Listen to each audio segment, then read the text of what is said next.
Ma, bakit na? Ang kanina ng liig ko, pati likod ko, dami ko ng bungang araw, ma. Ha? Kati-kati. Iligo mo kasi yan ngayon. Inaligo naman ako kagabi, me. Maligo ka yun after ng ginagawa mong assignment mo. Iligo mo yan. Opo, ma. Sige, ma. Mailigo na po ako. Sige. Punta ako ng palengke, bilang kitang gaw-gaw. Lagyan natin after mong maligo, ha? Opo. Diyan ka lang muna. Dito ka na muna, ha? Maligo ka na para pagbalik ko, maglalagay ka na ng gaw-gaw. Ingat po kayo, ma.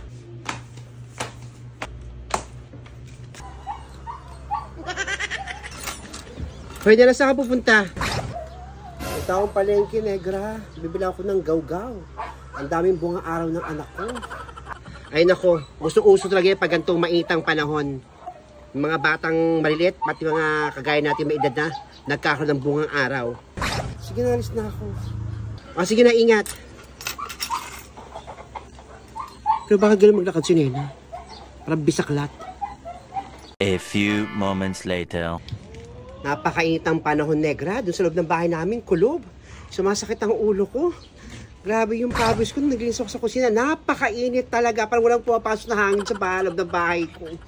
Ay nako pa rin. Kaya hindi ako naglalabas ng ganitong oras. Napakainit na. Umabot na ng 47 heat index yata at itong lugar natin sa GMA. Nakakatakot. Kaya yung mga bata dyan walang naglalaro kasi nga wala rin pasok. Hindi pinalalabas ng mga magulang.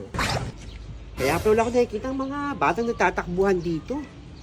Buti naman. Ayun nga si Ninita, tulog pa. Buti bukas yung aircon ko. Kaya ikaw paglalabas ka, like meron dalang basang towel, mahirap na, di ba high blood ka? Ano kung di man ako high blood? Pero parang minsan nahihilo ko dahil sa sobrang init. Siguro high blood na rin siguro yun. Nagpa-check up ako, may ganun kataas yung dugo ko. Ingatan mo yung sarili mo. O yan sa kagaling. Gaya akong palengke, bumili ako ng gaw-gaw. Ilalagay ko sa bungang araw ni Ninita. Ang daming bungang araw. Pag ganun ka maglakad, bisaklat. Ang sakit kasi ng singit ko. Pag gusto ako ng panty, ang hapdi. Wala na nga akong bre. Ay naku. Hindi na ako nagbabra tsaka nagpapanty. Ha? Wala ka rin bra pati panty ko, negra. Ay nene, hindi na rin ako nagpapanty. Sabi sa balita, kapag ganito mainit ang panahon, hindi mo na rin kailangan magbra tsaka magpanty. Kaya nagkakarash yung mga singit-singit natin dahil nga sobrang init ang panahon. Dahil sa mga pawis. Ay, narinig ko yung balita kanina. Pag ganito mainit ang panahon, hindi na kailangan magpanty. Sa loob lang din naman ng bahay. Talaga? Kaya pala, sakit ng singit ko kasi papanty pa ako. Pag ko nga itong panty ko. Kaya pala sakit. Ay naku, negra. Kaloka tong si Nena.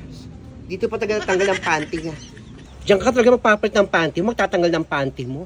Kaloka talaga to si Nena, oh. So, pag sa bahay dito ako magpapanty. Baka hirap. Sakit lang sa singit. O sige, muna kayo pa rin, ha. Mabibigay lang ako ng gaw-gaw dun sa anak ko. Napakakati ng bungang araw niya. O sige, bigyan mo yung anak mo ng gaw-gaw para matagal yung bungang araw ng anak mo. Kaloka pa rin, dito ka nagubad si Nena. Si Nena talaga, ito nag-iisip. O sige, dyan ka na. O sige pa rin, ingat ka din. Mag-inom ng tubig ha. Mahirap na. Oo, salamat. Ingatan ko sarili ko. Ikaw rin, mag-ingat ka. Nita, ma, ito yung gaw-gaw. Lagyan mo na yung ano mo. Naligo ka na ba? Opo, naligo na ako. Sige na, ito kayo maliligo din. Sakit ng mga singit ko. Okay.